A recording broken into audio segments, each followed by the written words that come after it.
नमस्कार दोस्तों, आप सभी लोगों का स्वागत है आपके अपने यूट्यूब एग्जामपुर एकेडमी में। आज हम लोग देखने वाले हैं फिजिकल जियोग्राफी में पृथ्वी की उत्पत्ति से संबंधित जितने भी प्रश्न बनने वाले हैं वो सभी प्रश्न हम देखेंगे पृथ्वी की उत्पत्ति से संबंधित। ठीक, ये है अपने चैनल का लोगो एग्जामपुर एकेडमी। ठीक, TST PHT LT grade, assistant professor, BPSC teacher, DSSB, RPSC, अभी तक जितने भी अदर स्टेट में जो भी प्रश्न पूछे हैं सभी प्रश्नों को इंक्लूड किया गया है इसमें। जो लोग चैनल पर नए होंगे चैनल को सब्सक्राइब कर लीजिएगा, लाइक शेयर करना मत भूलिएगा। आइए शुरू करते हैं आज के प्रश्न को, जिसमें आज का पहला प्रश्न है, किसे सामान्यतः इस विचार की वैधता को स्थापित करने का श्रेय दिया जाता है कि एक हिमयुग था जिसके दौरान उत्तरी यूरोप का अधिकांश भाग बर्फ की चादर से ढका था। ऑप्शन देख लीजिए। ऑप्शन है जूकर, आगासिज, रामसे, डब्लू पेंक। इसका सही उत्तर कौन सा है? तो इसका सही उत्तर है ऑप्शन नंबर बी, आगासिज। आगासिज ये बताए थे और ये उन्हीं का श्रेय जाता है जो ये विचार दिए थे। ठीक, कि उत्तरी अमेरिका में हिमयुग आए थे। वो कौन कौन थे?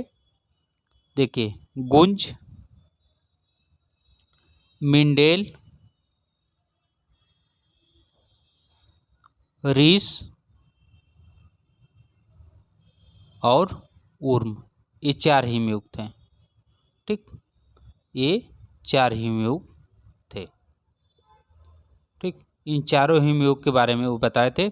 और उत्तरी अमेरिका में भी आया था, उत्तरी अमेरिका में भी प्लीस्टोसीन काल में ही आया था। और उत्तरी अमेरिका में जो हिमयुग आया था उसका क्या नाम है, उसका भी हम यहीं पे चर्चा कर लेते हैं।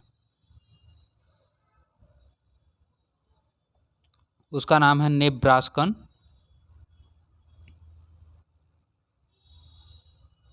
नेब्रास्कन कैंसन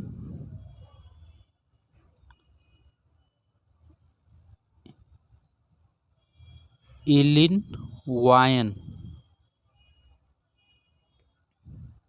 और विस्कॉन्सिन।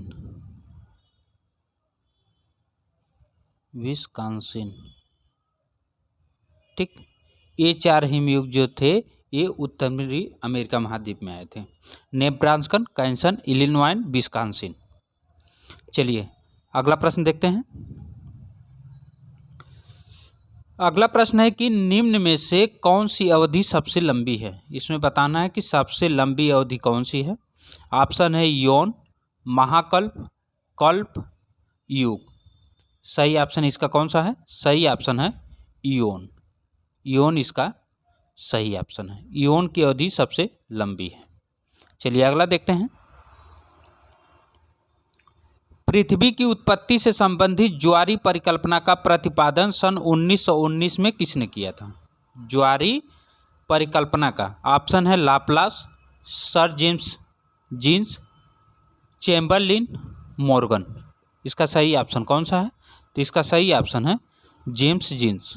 जेम्स जीन्स जो है वो ज्वारीय परिकल्पना का प्रतिपादन 1919 में किए थे और यही फिलामेंट शब्द दिए थे।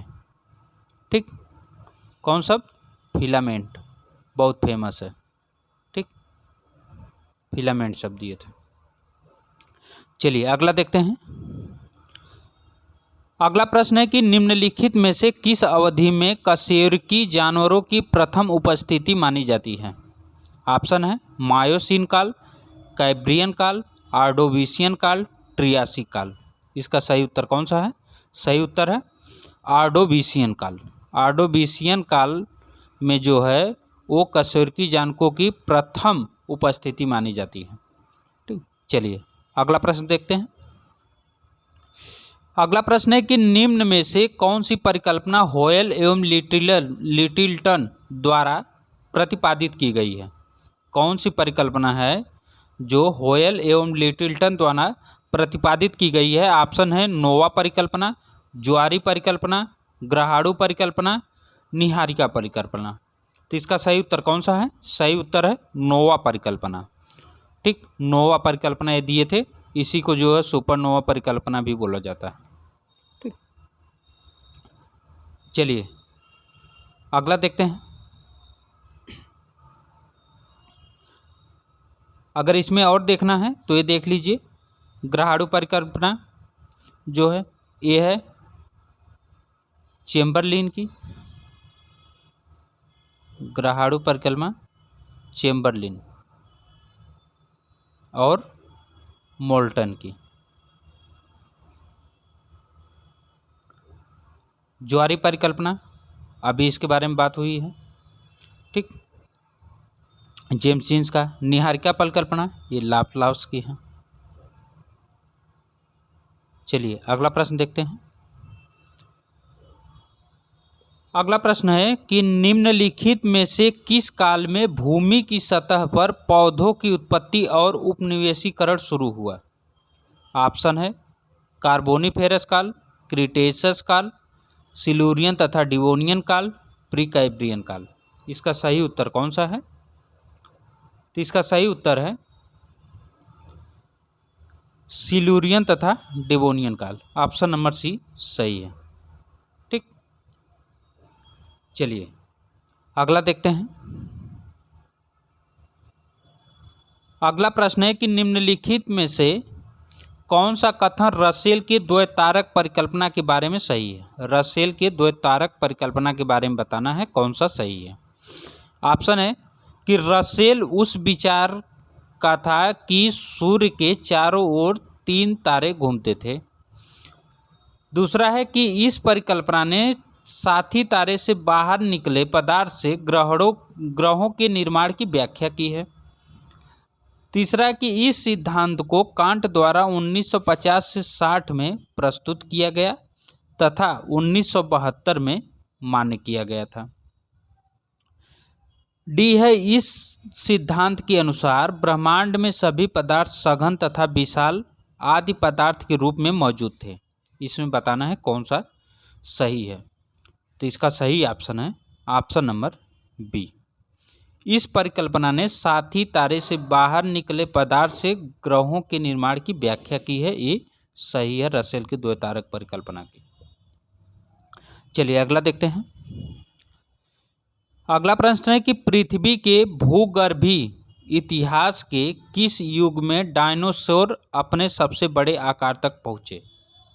ऑप्शन है ट्रायसिक, जुरासिक, क्रिटेशस, पर्मियन। इसका सही ऑप्शन कौन सा है? तो डायनासोर जो है वो सबसे अपने बड़े आकार में जब पहुँचे थे तो वो जुरासिक युग था। कौन सा युग? जुरासिक युग। ऑप्शन नंबर बी सही हो जाएगा। चलिए अगला देते हैं।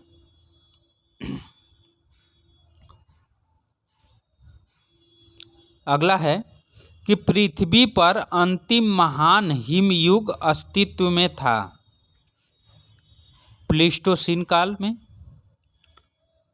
ट्रियासिक काल में, मायोसीन काल में, प्लायोसीन काल में।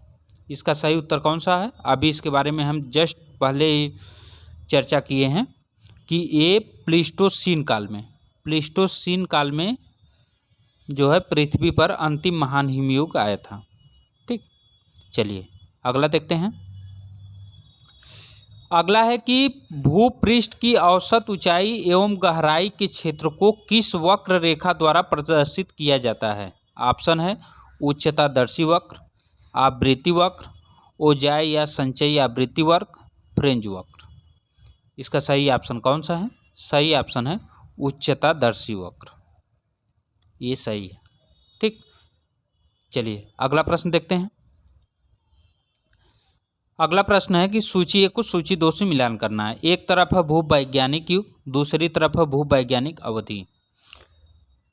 नियोजोइक यानी नवजीवक, जुरैसिक, मेसोजोइक मध्यजीवक, मायोसिन, सेनोजोइक या सोनोजोइक प्लीस्टोसीन, पैलियोजोइक पूराजीवी सिल्यूरियन। इसका मिलान करना है कि इसमें कौन सा ऑप्शन सही है। नीचे ऑप्शन दिया हुआ है, आइए इसका मिलान करते हैं।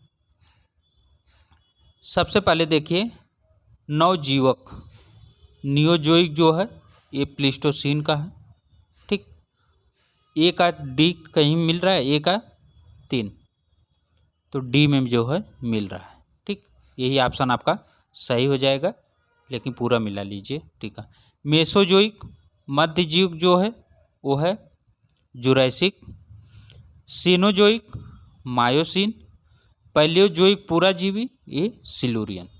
ठीक, चलिए अगला देखते हैं।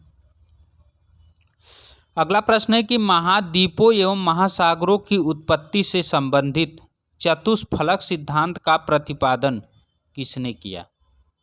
किसने किया था? ऑप्शन है Davis, Laplace, Lothian Green, Wegener. तो इसका सही उत्तर कौन सा है? तो इसका सही उत्तर है लोथियन ग्रीन। लोथियन ग्रीन का है जो चतुष्फलक सिद्धांत है, बहुत फेमस है। ठीक,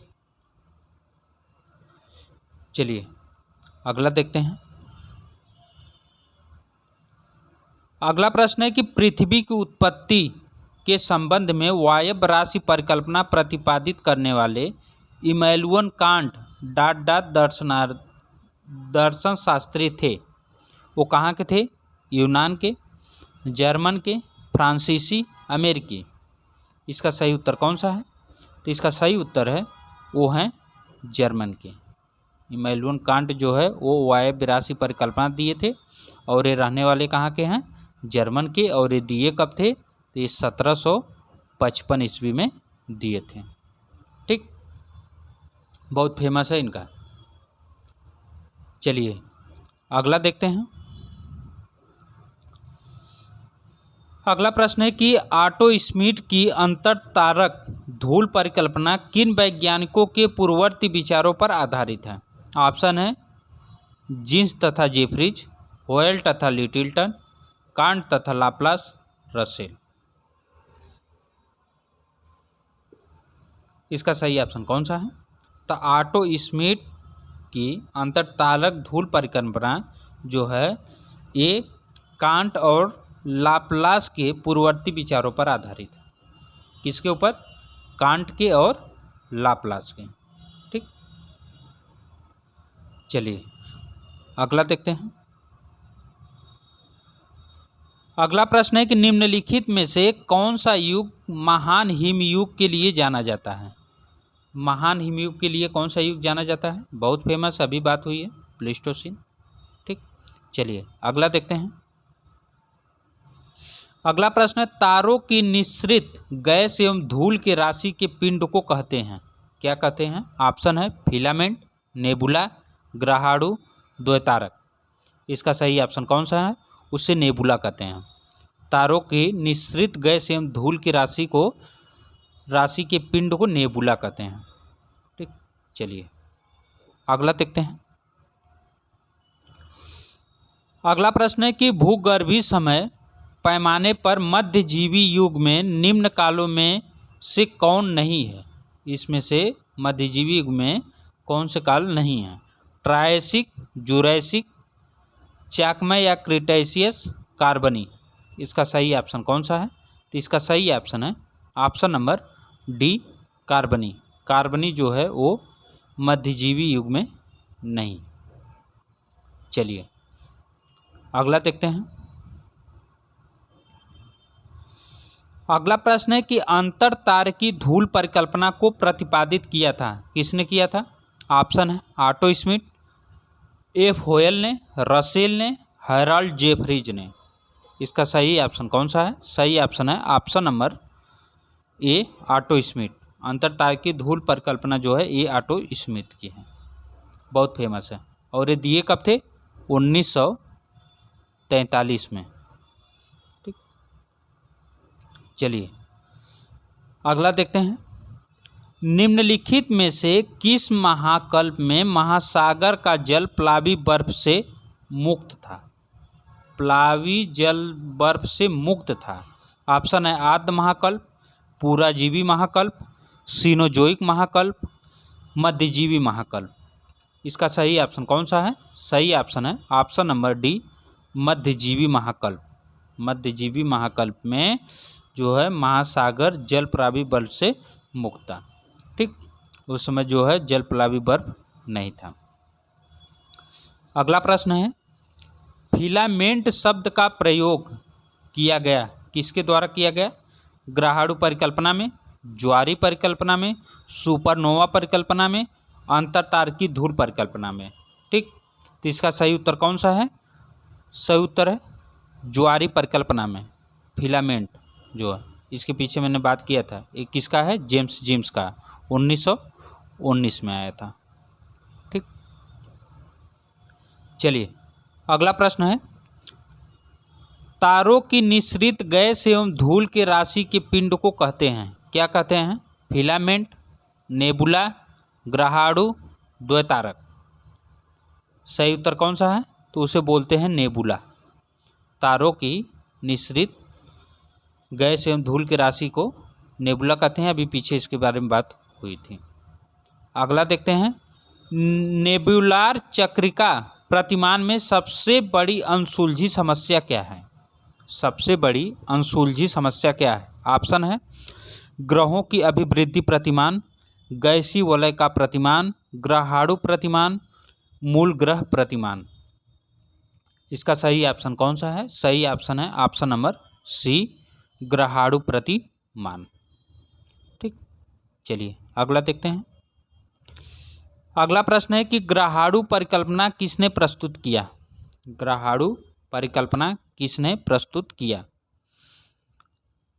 ऑप्शन है थॉमसन चैम्बरलिन और फॉरेस्ट मोल्टन, जेम्स जीन और चैम्बरलिन, ऑटो स्मिथ और फॉरेस्ट मोल्टन, विलियम मैक्री और थॉमस चैम्बरलिन। ठीक, तो इसका सही ऑप्शन कौन सा है? सिर्फ आपको घुमा के दे दिया है, सबका जो है अलग अलग कर दिया है और जोड़ा सबके साथ, किसी के साथ चैम्बरलिन है, किसी के साथ मोल्टन को है। तो लेकिन ये दोनों लोग साथ में थे, थॉमस चैम्बरलिन और फॉरेस्ट मोल्टन। यही ऑप्शन नंबर ए सही है। ठीक, और ये दिए कब थे? 1905 में। बहुत फेमस है, 1905 में दिए थे। चलिए अगला प्रश्न देखते हैं। अगला प्रश्न है कि नेबुलार परिकल्पना के किस प्रतिमान में सूर्य और ग्रहों के बीच कोणीय वेग वितरण की मुख्य समस्या है? ऑप्शन है मूल ग्रह प्रतिमान, ज्वार भाटा प्रतिमान, लाप्लासियन प्रतिमान, जेम्स जीन प्रतिमान। इसका सही ऑप्शन कौन सा है? सही ऑप्शन है ऑप्शन नंबर सी, लाप्लासियन प्रतिमान। ठीक, और ये आया कब था? 1796।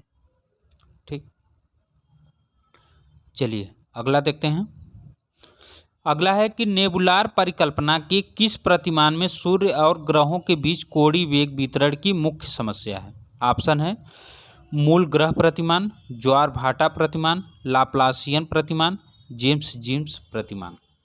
इसका सही ऑप्शन कौन सा है? इसका सही ऑप्शन है, अभी तो इसके बारे में हम बात किए हैं, लाप्लासियन। लगता है दोबारा आ गए थे। चलिए अगला देखते हैं।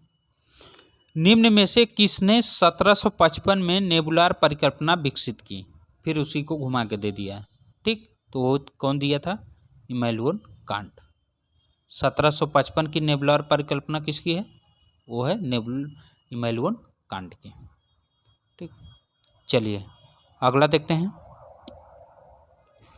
जीन्स और जेफरीज द्वारा प्रतिपादित किए गए सिद्धांत को कौन सा नाम दिया गया है? कौन सा नाम दिया गया है? हिंट एंड रन सिद्धांत, ज्वारीय परिकल्पना, प्लेट टेक्टोनिक्स, गैसीय परिकल्पना। इसका सही ऑप्शन कौन सा है? सही ऑप्शन है उसे ज्वारीय परिकल्पना दिया गया है। ठीक, चलिए अगला देखते हैं। यह किसका कथन है? मुझे पदार्थ दो और मैं इसकी पूरी दुनिया का निर्माण कर दूंगा। Chamberlain, James Jefferies, Immanuel Kant, Laplace. बहुत फेमस है ये उनका। ये है इमैनुअल कांट बोले थे कि तुम मुझे पदार्थ हो, मैं इससे पूरी दुनिया का निर्माण कर दूंगा। ठीक, ये जर्मन दार्शनिक थे। चलिए अगला देखते हैं। अगला है कि पृथ्वी की उत्पत्ति की निहारिका परिकल्पना का प्रतिपादन किसने किया था? कांट, होयल, मोल्टन, लाप्लास। इसका सही ऑप्शन है लाप्लास। ठीक, निहारिका परिकल्पना का प्रतिपादन किसने किया था? तो लाप्लास किए थे। अगला है विश्व की स्थलाकृति का अधिकांश भाग निम्नलिखित युग का है। कौन से युग का है? कैब्रियन पूर्व महाकल्प, पुराजीवी महाकल्प, मध्यजीवी महाकल्प, नवजीव महाकल्प। तो इसका सही ऑप्शन कौन सा है? तो इसका सही ऑप्शन है ऑप्शन नंबर डी, नवजीव महाकल्प। ठीक, चलिए अगला प्रश्न देखते हैं। अगला प्रश्न है कि किस महाकल्प को ट्रियासिक, जुरासिक तथा क्रिटेशियस युग में बांटा गया है? तो कौन सा युग है जिसे बांटा गया है? ऑप्शन है मेसोजोइक महाकल्प, कैनोजोइक महाकल्प, आर्कियोजोइक महाकल्प, उपरोक्त में से कोई नहीं। इसका सही ऑप्शन है ऑप्शन नंबर ए, मेसोजोइक महाकल्प। चलिए अगला प्रश्न देखते हैं। अगला प्रश्न है कि निम्नलिखित भूगर्भीय युगों का सही कालक्रम है। इसका सही कालक्रम कौन सा है? ऑप्शन है Pleistocene, Pliocene, Holocene, Miocene. Miocene, Pliocene, Pleistocene, Holocene. Holocene, Miocene, Pleistocene, Pliocene. Pliocene, Pleistocene, Holocene, Miocene. इसमें बताना है कौन सा जो है वो सही है। तो इसका सही ऑप्शन है option number B, Pliocene, Miocene, Pliocene, Pleistocene, Holocene. ठीक, चलिए अगला देखते हैं। अगला है कि निम्नांकित खनिजों में से किसका पृथ्वी की आयु के परिकलन में सामान्यतः प्रयोग किया जाता है? ऑप्शन है लौह अयस्क, थोरियम सीसा, तांबा, निकिल। इसका सही उत्तर कौन सा हो जाएगा? तो इसका सही उत्तर है थोरियम सीसा। ठीक, थोरियम सीसा का जो है पृथ्वी की आयु की परिकलन का प्रयोग करने के लिए किया जाता है। अगला है निम्नांकित भूगर्भिक समयों का सही कालानुक्रम दिए गए कूट से चुनिए। कूट दिया है सिलूरियन, कार्बोनिफेरस, पर्मियन, डिवोनियन। तो इसका सही काल कौन सा है वो बताना है। ठीक, ऑप्शन है CABD, BDAC, BCDA और ADBC। तो इसका सही कौन सा हो जाएगा? देखिए सबसे पहला था सिलूरियन, उसके बाद था डिवोनियन, ठीक, फिर था कार्बोनिफेरस, फिर पर्मियन। ठीक, तो ADBC ऑप्शन नंबर डी सही है। चलिए अगला देखते हैं। अगला है निम्नलिखित भूगर्भीय युग्मों का सही कालानुक्रम बताइए। Eocene, Miocene, Oligocene, Pliocene. इसका भी सही कालक्रम बताना है। तो आइए देखते हैं इसका भी कौन सा है। सबसे पहले इसमें आएगा आपका इयोसीन। ठीक, उसके बाद आएगा ओलिगोसीन। ठीक, फिर आएगा ओलिगोसीन। ठीक, उसके बाद आएगा आपका मायोसीन, फिर उसके बाद आएगा आपका प्लायोसीन। ठीक, मैंने इसको याद किया था इयो मापला। ठीक, इयो मापला, Eocene, Oligocene, Miocene, Pliocene. Option number इसका सी सही हो जाएगा। ठीक, चलिए अगला देखते हैं। अगला प्रश्न है निम्नांकित में से कौन सिद्धांत अद्वैतवादी संकल्पना से संबंधित है? अद्वैतवादी की बात कर रहा है। ऑप्शन है द्वैतकारक परिकल्पना, निहारिका परिकल्पना, ग्राहाड़ु परिकल्पना, ज्वारी परिकल्पना। तो इसका सही उत्तर कौन सा हो जाएगा? इसका सही उत्तर हो जाएगा वो है ऑप्शन नंबर बी, निहारिका परिकल्पना। ठीक, निहारिका परिकल्पना जो है वो अद्वैतवादी संकल्पना से संबंधित है। चलिए अगला देखते हैं। अगला प्रश्न है कूट वाला। सूची 1 सूची 2 को मिलान करना है। वायव्य दिया है, फिलामेंट, हॉयल एवं लिटिलटन का सिद्धांत, सौर जेट, ग्राहाड़ु परिकल्पना, तार्की विस्फोट, ज्वारी परिकल्पना, घूर्णनशील निहारिका। तो आइए इसका मिलान करते हैं। देखिए वायव्य, ये वायव्य राशि है, वायव्य राशि परिकल्पना।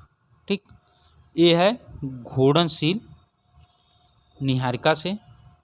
2 तो पहले ही कट गए, ये 2 में से एक कोई भी होगा। हॉयल एवं लिटिलटन का जो है वो है तार्की विस्फोट। 3 ऑप्शन नंबर सी सही है। ग्राहाड़ु परिकल्पना ये जेट सौर और ज्वारी फिलामेंट। ठीक, ऑप्शन नंबर सी सही है। चलिए अगला देखते हैं।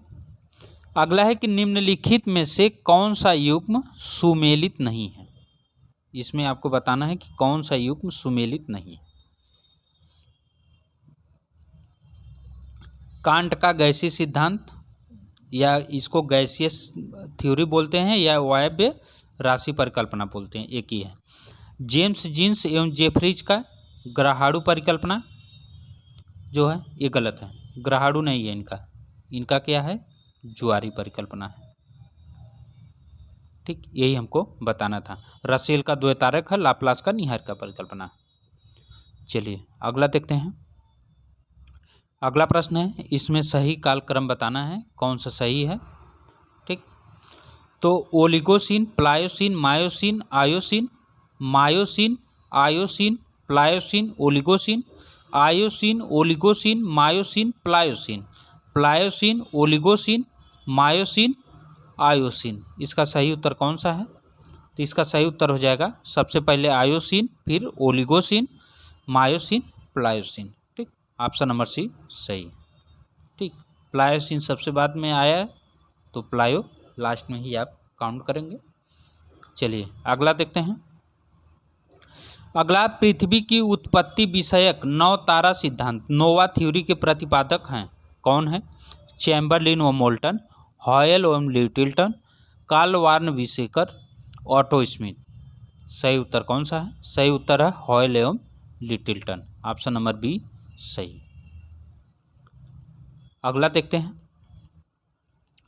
पृथ्वी के उद्गम के बारे में गैसों की ठंडी निहारिका कोल्ड नेबुला की प्रकल्पना इनमें से किसके द्वारा की गई है? ऑप्शन है Immanuel Kant, Pierre Simon Laplace, Otto Schmidt, sir James Jeans, TC Chamberlin. इसका सही उत्तर कौन सा है? तो इसका सही उत्तर है ऑप्शन नंबर ए, इमैनुअल कांट। ठीक, चलिए अगला प्रश्न है।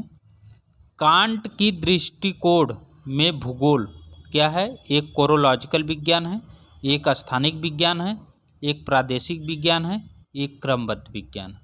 तो इसका सही उत्तर कौन सा है? तो कांट के दृष्टिकोण में एक कोरोलॉजिकल विज्ञान है। ठीक, ये कोरोलॉजिकल विज्ञान माने हो। चलिए ऑप्शन नंबर ए सही है। अगला देखते हैं। अगला है कि निहारिका नेबुला क्या है? नेबुला क्या है? एक तप्त गैस का बादल, एक तप्त गैस का गोला, धूल और मिट्टी के कणों का मिश्रण, इनमें से कोई नहीं। ठीक, तो इसका सही उत्तर बताना है क्या है? तो निहारिका एक तप्त गैस का बादल है। ठीक, क्या है? एक तप्त गैस का बादल, ऑप्शन नंबर ए सही। अगला है पृथ्वी की उत्पत्ति से संबंध में कांट के निम्नांकित अभिकथनों का विचार करना है। इसमें कांट के बारे में बताना है। कांट ने अपने सिद्धांत में न्यूटन के गुरुत्व सिद्धांत का उपयोग किया। बी दिया है कि कांट ने कोणीय संवेग के संरक्षण के सिद्धांत को स्वीकार कर विकसित किया। सी दिया है, यद्यपि लाप्लास ने पृथ्वी की उत्पत्ति में न्यूटन की परिकल्पना को प्रस्तुत किया, तथापि कांट को निहारकी संकल्पना का वास्तविक प्रतिपादन माना जाता है। दिया है ए और बी सही है, बी और सी सही है, ए और सी सही है, ए बी सी सही है। तो इसका सही ऑप्शन कौन सा है? इसका सही ऑप्शन है option number D, A B C सही है। ठीक, कांट ने अपने सिद्धांत में न्यूटन के गुरुत्व सिद्धांत का उपयोग किया था, सही बात है। कांट ने कोणीय संवेग के संरक्षण के सिद्धांत को स्वीकार किया था, ये भी सही है। यद्यपि लाप्लास ने पृथ्वी की उत्पत्ति में न्यूटन की परिकल्पना को प्रस्तुत किया, तथापि कांट को निहारकी संकल्पना का वास्तविक प्रतिपादक माना जाता है, ये भी सही है। चलिए अगला प्रश्न देखते हैं। अगला प्रश्न है कि सौर कलंक है, तो सौर कलंक क्या है? सूर्य की सतह की काले धब्बे, सूर्य के समीप काले धब्बे, सूर्य के समीप के लाल धब्बे, इनमें से कोई नहीं। तो इसका सही उत्तर कौन सा है? तो इसका सही उत्तर है सूर्य की सतह के काले धब्बे, ऑप्शन नंबर ए सही है। अगला है, पृथ्वी की उत्पत्ति से संबंधित वायव्य राशि परिकल्पना का प्रतिपादन किसने किया था? फिर वही प्रश्न जो है ये इमैनुएल कांट का है। ठीक, इसे गैसियस थ्योरी भी बोलते हैं। चलिए अगला प्रश्न देखते हैं। अगला प्रश्न क्या है? कांट ने पृथ्वी की उत्पत्ति से संबंधित किस परिकल्पना का प्रतिपादन किया? ठीक, तो क्या किए थे? फिर वही प्रश्न है, घुमा के दिया है, वायव्य राशि परिकल्पना। ये रहे आज के सिद्धांत पृथ्वी से संबंधित जितने भी प्रश्न अभी तक बने थे वो सभी हो गए हैं। ठीक, वीडियो कैसा लगा कमेंट बॉक्स में बताइएगा, और लाइक शेयर चैनल को सब्सक्राइब करना मत भूलिएगा। फिर मिलेंगे नेक्स्ट वीडियो में, तब तक के लिए नमस्कार।